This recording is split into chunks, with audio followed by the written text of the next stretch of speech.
전도서 12장 우리 같이 봉독합니다. 일의 결국을 다 들었으니 하나님을 경외하고 그의 명령을 지킬지어다. 이것이 모든 사람의 본분이니라.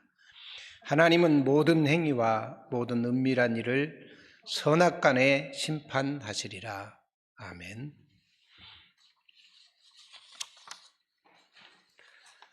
성지순례를 가서 어느 골목에 이렇게 들어갔는데 보니까 양탄자를 짜는 골목이었습니다. 보니까 큰 양탄자를 짜는데 무슨 그림 위에다가 어떻게 하는 게 아니고 그냥 실을 하나하나 갖다 집어넣는데 딱 보니까 그 기술자의 머릿속에 작품이 들어있는 것 같아요. 그래서 그 머릿속에 작품을 넣어놓고 여기쯤 가서는 하얀 실, 여기쯤에는 검정실, 이렇게 그 사람이 알아서 하나하나 집어넣는데 우리는 뭘 짜는지 모르겠어요. 그리고 완성이 딱 되면 이 그림이구나, 이렇게 완성이 된 뒤에 우리는 볼 수가 있었습니다. 그걸 보면서 하나님께서도 지금 바로 내 인생을 이렇게 짜고 계시는구나. 태초에 하나님이 천지를 창조하셨고 인생들을 그분의 계획대로 창조하셨지만 불과 몇십 년 전에 바로 저와 여러분을 하나님이 이 땅에 보내시고 우리의 삶을 통해서 바로 저와 여러분의 작품을 완성해 가시는 줄로 믿습니다. 하나님께서는 모든 일을 하실 때 그냥 대충 하시는 분이 아니에요. 전능하신 하나님이니까 그냥 뭐 하셨겠지 이렇게 생각할 수도 있지만 그분은 무엇인가 하실 때 보면 계획을 가지고 계신다고 성경에는 말하고 있습니다. 하나님이 천지를 창조하실 때 보면 그냥 하시는 것 같지만 창세기 2장에 조금 더 자세하게 사람 창조를 설명하고 있어요. 거기 사람 창조를 설명할 때 보니까 뭐라고 하셨냐면 우리가 우리의 형상을 따라 사람을 만들고 그 사람들로 하여금 우리가 만든 이 창조 세계를 다스리게 하자.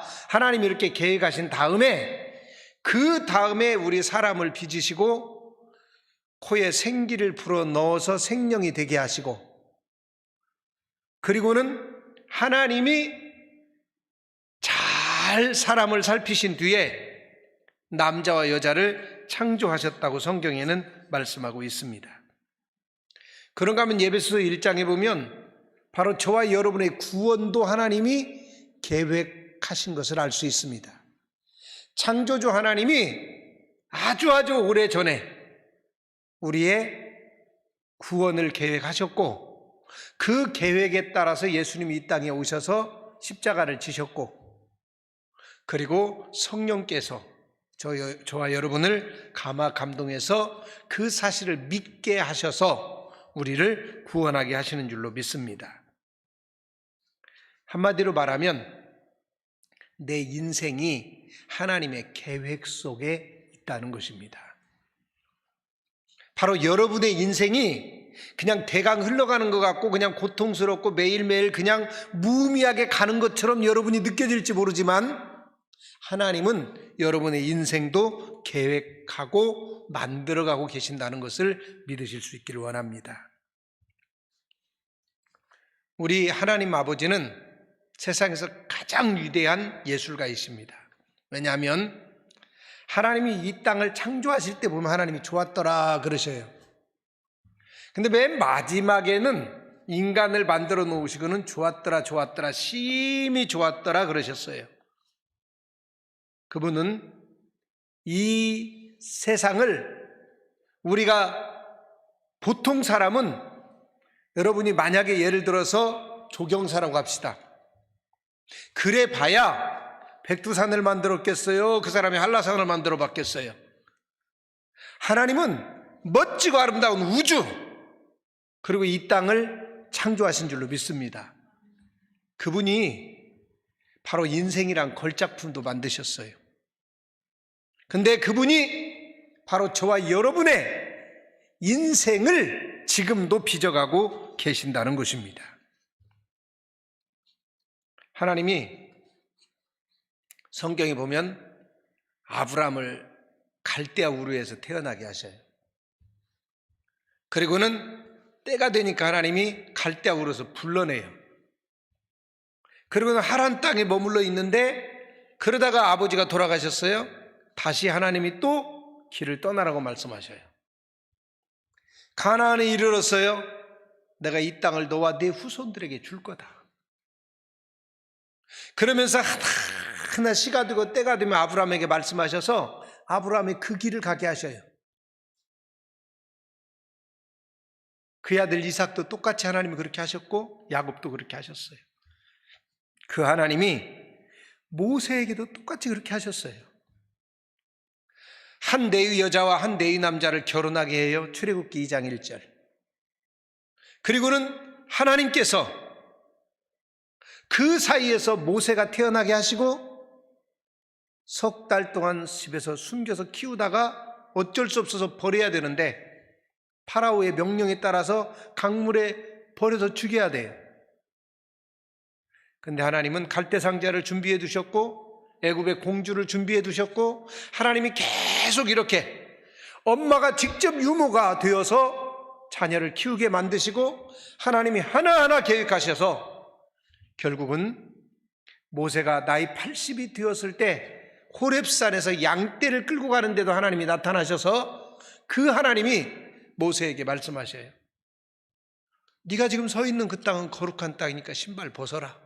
그러더니 또 그때도 말씀하셔요. 나이 80이 되었는데도 뭐라고 말씀하시냐면 내가 너를 통해서 이 백성을 애굽에서 건져낼 거다. 그러니 너는 애굽으로 가라. 하나님 나는 권위도 없고요. 지금 살인자를 쫓기고 있잖아요. 그리고 나는 하나님이 누구냐 그럴 건데 나는 하나님도 잘 모르잖아요.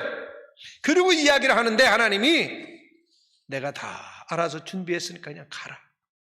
손에 지팡이 하나 들려주고 그리고 모세가 필요할 때마다 그 지팡이를 통해서 역사하셔요. 홍해도 가르셨고 파라오의 궁에서도 역사하셨고 그리고는 그 모세에게 아론을 붙여주시고 훌을 붙여주고 여호수아와 칼렙을 시마다 때마다 붙여주면서 하나님이 모세를 통해서 멋있게 그 일을 해가셔요.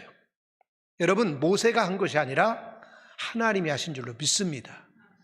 모세가 자기 인생을 산 것처럼 보이지만 사실은 그 모세의 인생을 계획하시고 그 모세의 인생을 끌고 가시는 분은 하나님이신 줄로 믿습니다. 내가 내 인생 사는 것 같지만 내 마음대로 사는 것 같지만 사실은 내 인생도 하나님의 손 안에 있고 그 하나님이 끌고 가시는 줄로 믿습니다. 여러분 다윗의 인생 보세요. 하나님이 그 다윗의 인생 속에도 세세하게 시마다 때마다 나타나셔서 역사하셔요. 아들이 반란을 일으켰을 때에도 전쟁터에서 이리저리 쫓길 때에도 하나님께서는 언제든지 함께 하신 줄로 믿습니다. 여러분 그분은 내 인생 최고의 작품을 만들어 가시는 분인 줄로 믿습니다. 여러분 인생에 이 세상에서 유일하게 인생이라는 작품을 만들어 가실 수 있는 분은 여호와 하나님 한 분뿐인 줄로 믿습니다. 뉴욕에 있는 큰 다리를 설계한 어느 건축기사가 다리를 이렇게 짓고 있다가 현장에 갔다가 그만 사고가 나가지고 병원에 입원을 했는데 결국 다리를 절단을 했습니다.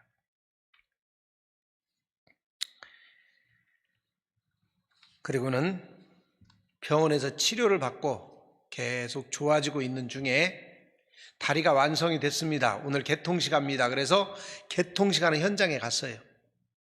자기는 시작하고 얼마 안 되어서 다리가 부러졌어요. 자기가 설계한 다리인데 중간에 이렇게 해서 지시를 해야 되는데 그냥 설계도 넘겨주고 자기는 병원에 입원한 거예요. 근데 그날 가서 눈으로 탁 한참을 바라보더니 이 사람이 한마디 했어요.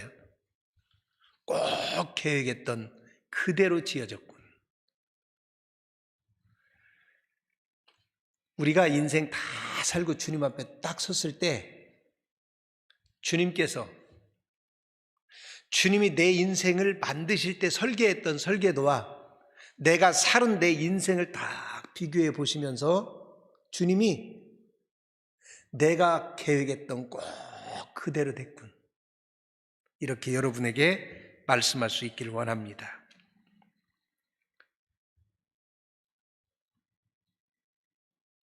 하나님께서는 우리 인생이 순종을 하든 안 하든 당신의 뜻을 이루어 가시는 분이에요.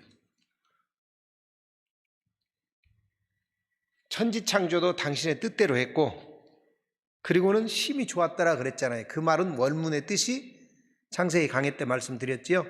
하나님이 계획했던 그대로 되었다, 그런 뜻이라고 그랬어요.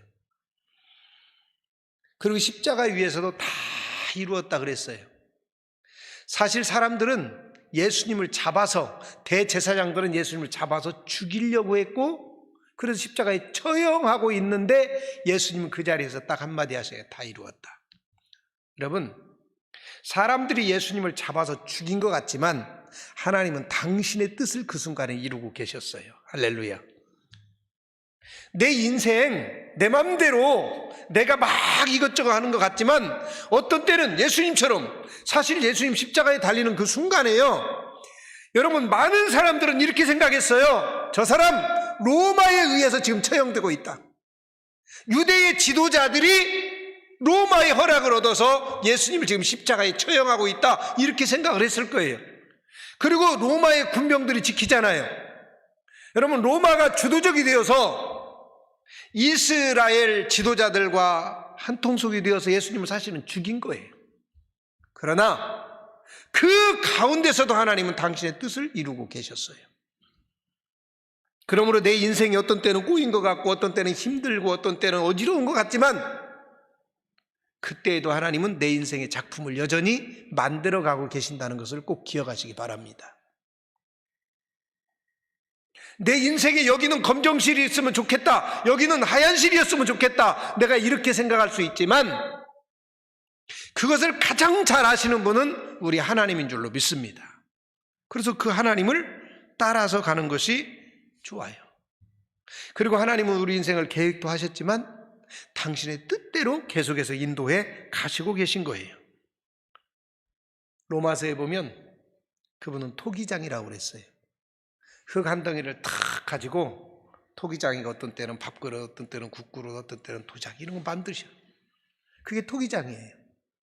근데 그 하나님이 내 인생의 토기장인 것을 여러분 꼭 믿으시기 바랍니다.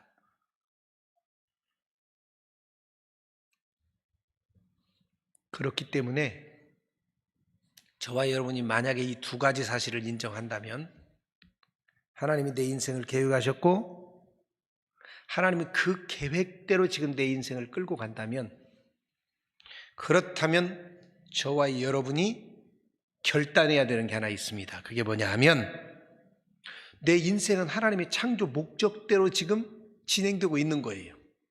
그렇다면 내가 어떻게 살아야 되느냐? 충성되게 살아야 됩니다. 충성이란 단어는 그분의 뜻대로 내가 그대로 살아가야 된다는 말도 되고 열심히 살아야 된다는 말도 돼요. 내가 열심히 사는 것 중요해요. 그러나 그분의 뜻대로 살아가는 것 또한 중요하다는 말이에요.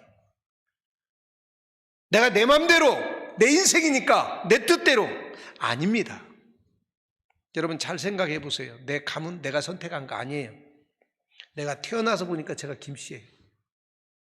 내가 김씨 선택한 거 아니에요. 내가 태어나서 보니까 나 남자예요. 내가 남자로 태어나고 싶어서 내가 남자로 결정한 거 아니에요. 내 키도 내가 결정한 거 아니고요. 나는 조금 더 크고 싶었는데 안 크더라고요.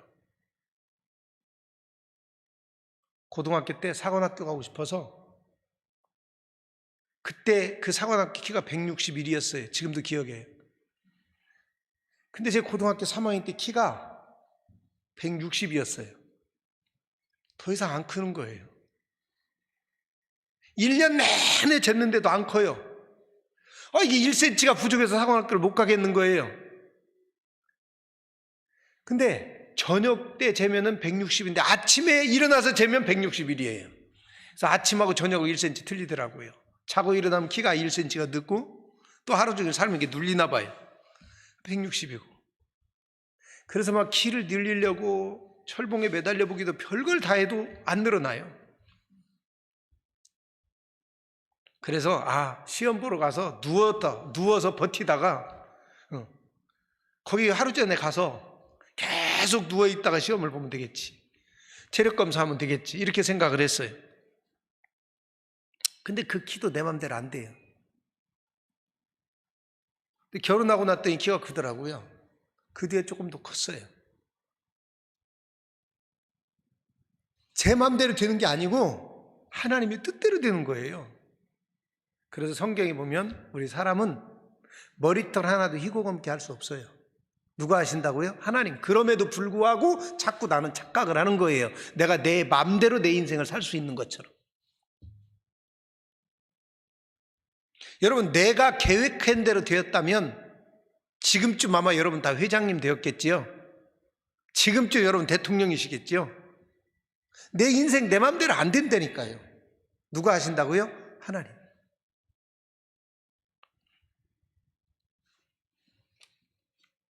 그런데 그 하나님이 내 인생을 만들어 가실 때 제게 원하는 것이 하나 있어요.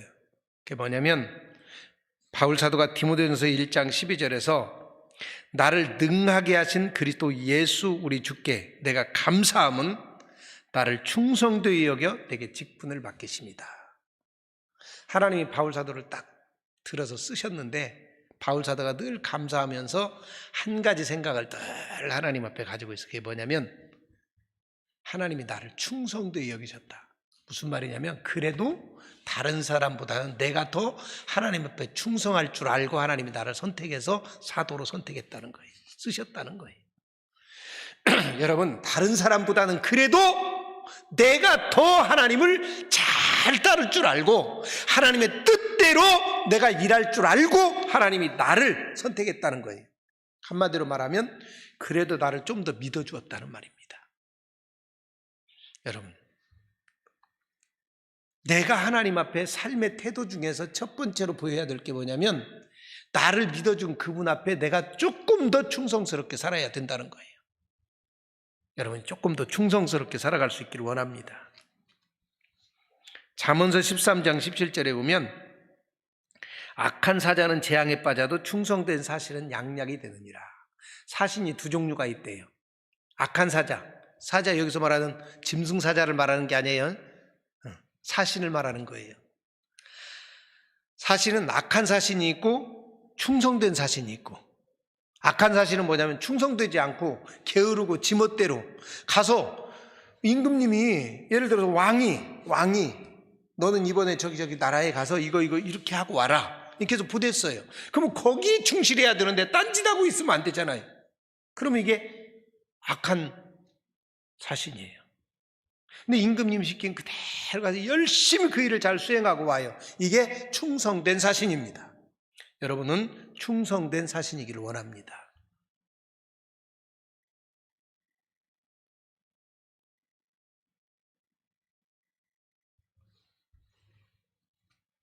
잠언서 25장 13절에 보면 충성된 사자는 그를 보낸 이에게 마치 추수하는 날에 얼음 냉수 같아서 능히 그 주인의 마음을 시원하게 하느니라.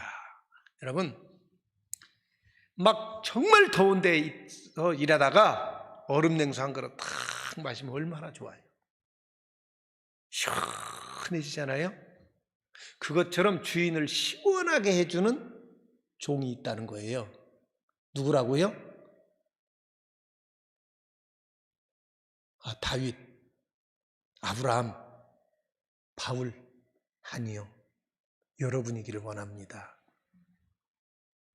주인의 마음이 시원할 수 있도록 예수님을 시원하게 해드리는 그런 성도가 되기를 원합니다.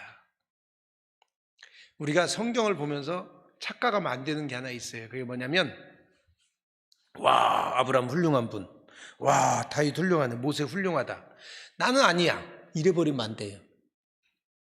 왜냐하면 아브라함 이야기, 다윗 이야기, 이런 이야기들이 왜 있냐면 지금 이 시대에 아브라함 없어요. 지금 이 시대에 다윗 없어요. 지금 이 시대에 아브라함 없다니까요. 그러면 지금 이 시대에 하나님을 시원하게 해드려야 될 사람이 누구냐면 바로 여러분이다 그 말이에요. 내가 시원하게 해드려야 되는 거예요.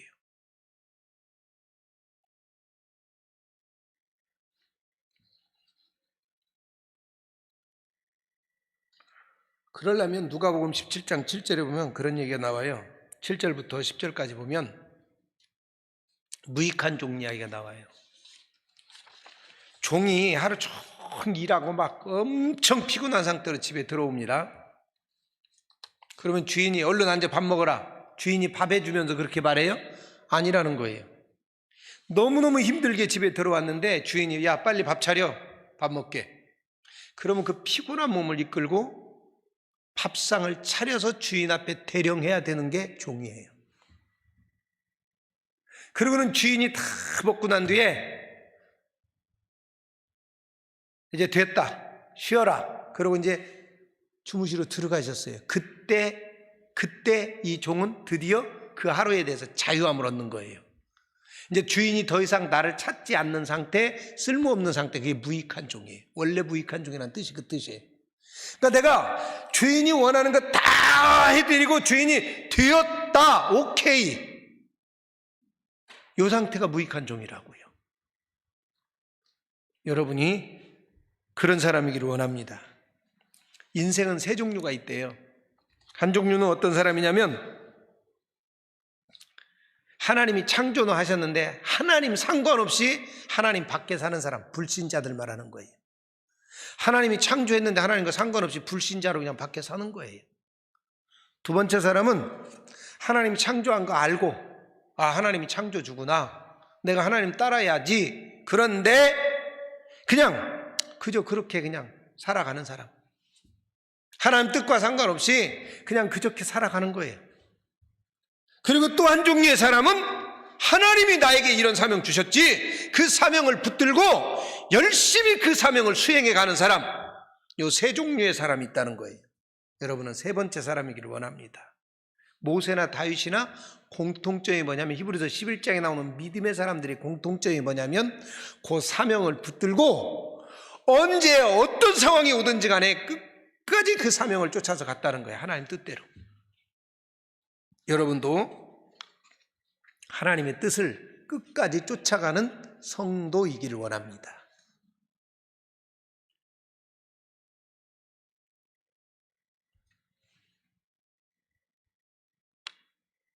고린도전서 4장 2절에 보면 그리고 맡은 자들에게 구할 것은 충성이니라. 하나님이 맡겨줬잖아요. 그럼 하나님이 한 가지만을 본다는 거예요. 하나님이 구한다는 건 하나님이 찾는다는 거거든요. 하나님이 결과를 딱 하나를 보는데 뭘 보냐? 충성했냐 안 했냐 이거 본다는 거예요. 내 인생 여러분 하나님 안에서 충성스럽게 살아갈 수 있기 원합니다. 지금 내가 어느 위치에 있느냐는 중요하지 않아요. 지금 성공한 사람이 실패하는 왜 그러냐면 보세요. 요셉이 요셉의 인생을 살아가는 동안에 어느 날은 형제들에게 미움받아서 깊은 우물 속에 혼자 못 나오는 마른 우물 속에 빠쳐놨어요. 죽으라고. 그런 순간도 있고 죽음을 기다려야 되는 순간 내가 어떻게 못하는 미움받아서 형제들에게 버림받은 순간도 있고 종으로 팔려가는 순간도 있고 누명 쓰고 옥에서 억울하게 옥살이하고 있는 그런 삶도 모세의 삶 속에 있어요. 근데 나중에 보면 이 억울한 옥살이 때문에 모세가 총리가 될 수 있는 거예요. 이 과정이 없었으면 모세 총리 못 돼요. 내가 인생을 살다 보면 진짜 억울할 때도 있고 인생을 살다 보면 문제 있을 때도 있고 인생을 살다 보면 저 밑바닥까지 내려갈 수 있고 인생 살다 보면 누군가의 미움받을 수도 있고 그래도 괜찮다는 거예요. 왜? 하나님이 그 과정을 통해서 역사하시는데 어느 순간인지 요셉의 특징이 있다면 종살이 할 때도 그렇고 팔려갈 때도 그렇고 그 순간에 최선을 다했다는 거예요. 여러분 오늘은 우리가 충성스럽게 최선을 다하면서 살아갈 수 있기 원합니다. 하나님 원하는 게 그거예요. 그러면 하나님이 역사하실 거예요. 그러면 하나님이 너 잘했다 그렇게 말씀하실 거예요. 누가복음 16장 10절에 보면 지극히 작은 것에 충성된 자는 큰 것에도 충성되고 지극히 작은 거에 불의한 자는 큰 것에도 불의한다. 오늘 작은 일이라고 내가 무시하지 말고 어떤 일이든지 하나님이 맡겨준 일, 하나님이 원하는 그 길을 가면서 내가 부딪히는 일들을 충성스럽게 잘 이루어가는 그런 사람을 우리 하나님이 원하신다는 말입니다. 마태복음 25장 21절 보면 양과 염소의 심판이 나와요. 심판 때 하나님 뭐라 하냐면 잘하였도다 착하고 충성된 종아 이렇게 말씀하세요. 그리고 그들에게 상을 주셔요. 잘하였도다 착하고 충성된 종아. 여러분 착하고 충성된 종이기를 원합니다. 여러분이 사람 많이 부려보세요. 사람을 부려보신 사람 중에 공통적으로 하는 얘기가 뭐냐면 참 충성된 사람 찾기 힘들다.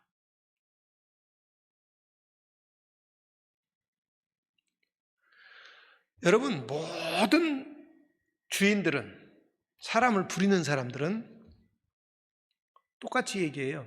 충성해 줄 사람을 찾는 거예요. 근데 그 사람이 없다는 거죠.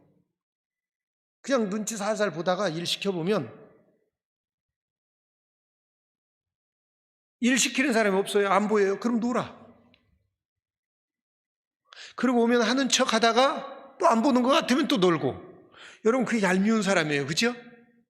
근데 주인이 보든 안 보든 간에 그냥 열심히 있든 없든 자기 맡은 일을 열심히 해요. 그 사람은요 저녁 때면 내일 다시 오라고 그래요. 돈 더 줄 테니까 오라고 그러잖아요. 우리 하나님께서도 마지막 심판날에도 충성된 자를 양이라고 말씀하셔요. 충성되지 못한 자를 염소라고 지금 그러셨어요.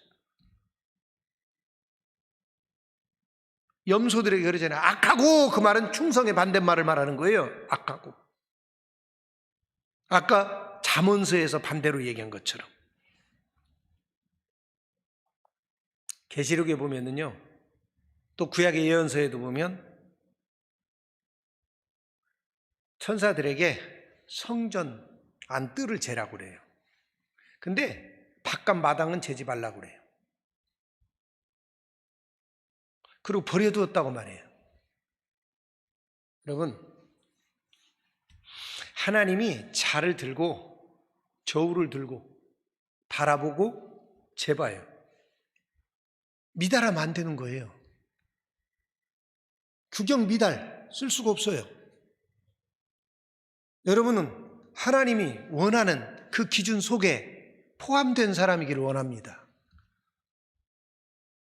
여러분 건설 현장에서요 자재 하나를 써도 규격에 미달하거나 기준에 미달하면 못 써요.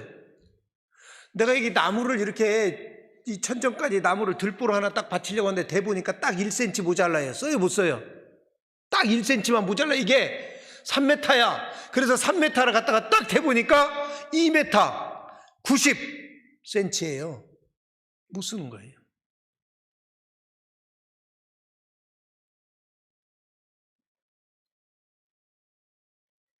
하중을 받는데 300kg를 받아야 돼요. 하중 200kg밖에 못 받아요. 그럼 그 자재를 쓸 수 있어요? 못 써요? 못 써요. 주님이 그렇게 하신다는 거예요. 더 놀라운 얘기가 있어요. 시편 101편 6절에 보면 내 눈이 이 땅에 충성된 자를 살펴 나와 함께 살게 하리니 완전한 길에 행하는 자가 나를 따르리로다. 할렐루야. 하나님이요 살핀대요. 항상 늘 이 땅을 살펴본다는 거예요. 살피면서 내 눈이 이 땅에 충성된 자를 찾고 있다 이 말이에요. 하나님이 늘 살피는데 누구를 살피냐? 누구를 찾고 있느냐? 충성된 사람 찾고 있다는 거예요. 그리고 그 충성된 자를 찾으면 나와 함께 살게 하겠다. 하나님이 하나님 나라에 함께 살 사람을 찾는데 누구냐면 충성된 사람. 누구에게? 하나님께 충성된 사람. 늘 하나님을 따르려고 하고 하나님을 찾으려고 하고 어떻게든지 하나님을 기쁘시게 하려고 그러고 그냥 그분의 뜻대로 어떻게든지 뭔가 해보려고 하는 그 사람을 하나님이 찾고 있다는 거예요. 여러분 현장에 가서 일할 때 그때에도 요셉처럼 그 집에 충성해야 돼요. 히브리서에 보면 하나님이 모세를 쓰니까 모세는 내 온 집에 충성하였다 그랬어요. 민수기에도 똑같이 말씀하셔요. 민수기 11장에도 보면 이 사람 모세는 이 온 하나님의 집에서 온전히 충성하였다 이렇게 말해요. 여러분, 하나님 앞에 충성해서 하나님 눈에 띄는 그런 성도가 되기를 원합니다.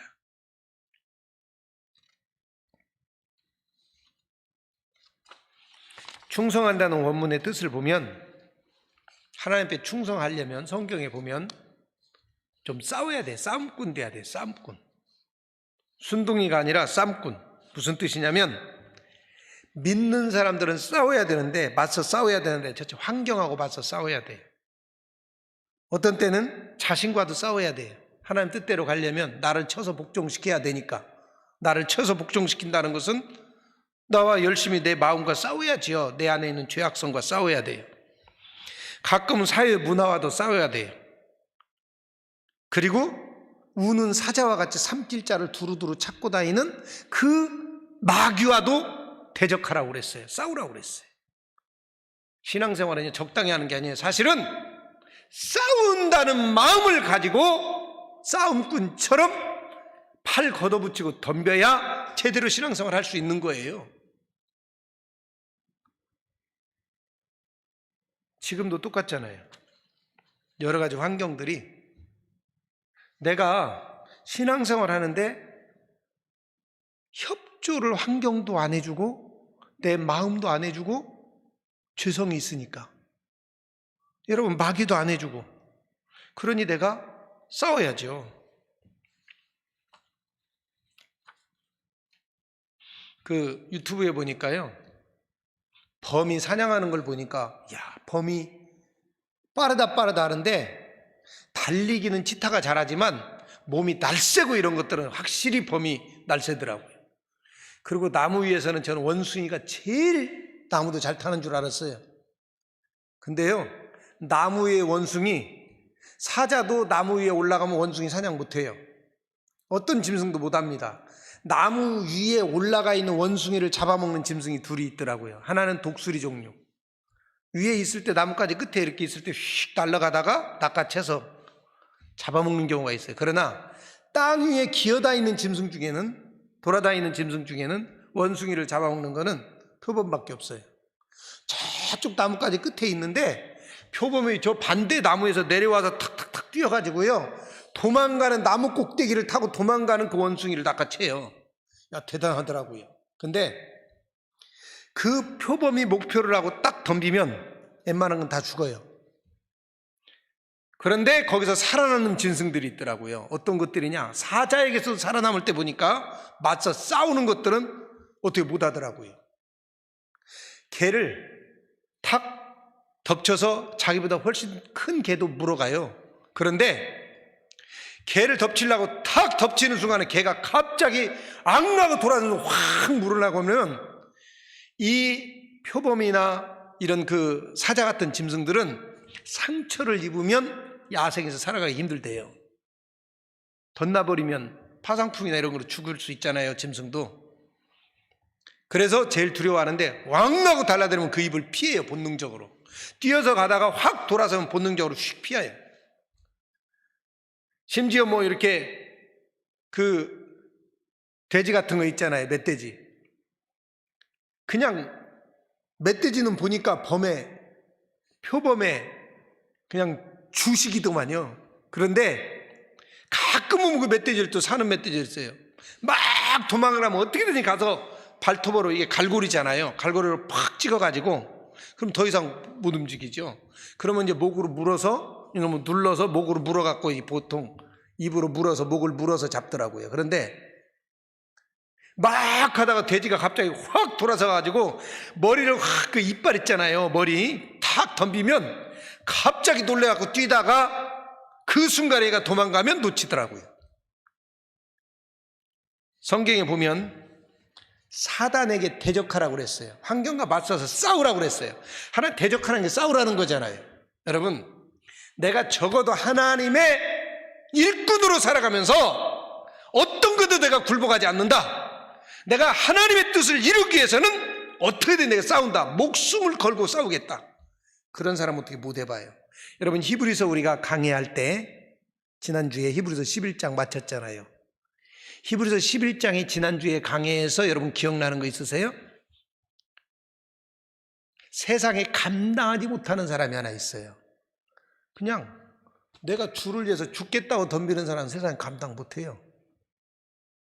바울이 그랬고, 여러분 이제는 누가 그럴 거예요? 지금 이 시대에 그런 사람 하나 있겠지요? 그 사람이 바로 여러분 자신이기를 원합니다. 예수님은요 유다 문화하고 싸웠어요. 고린도전서 9장 24절에 보면 운동장에서 다름질하는 자들이 다 달아날지라도 오직 상을 받은 사람은 한 사람인 줄을 너희가 알지 못하느냐?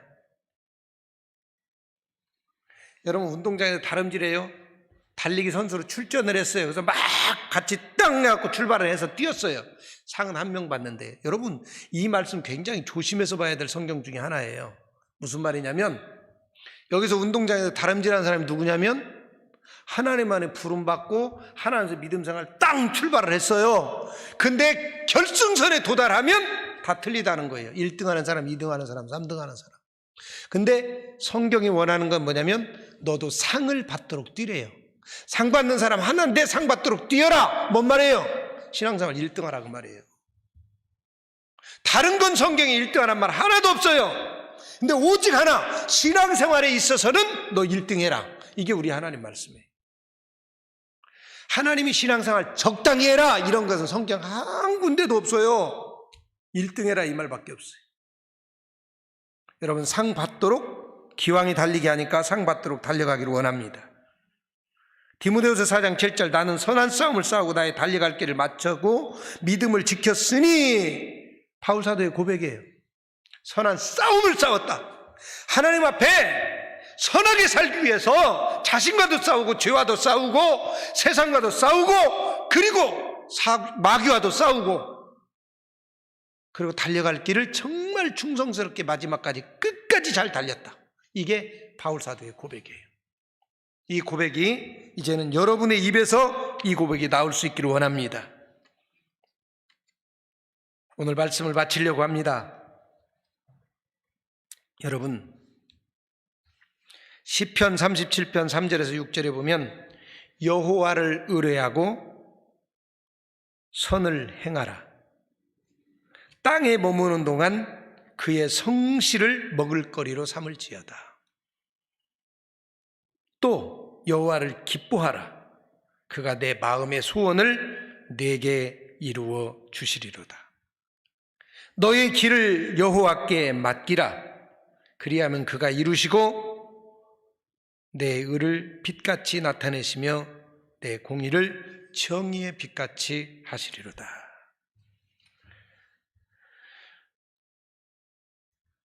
빌립보서 2장 13절 너희 안에서 행하시는 이는 하나님이시니 자기의 기쁘신 뜻을 위하여 너희에게 소원을 두고 행하게 하시느니라.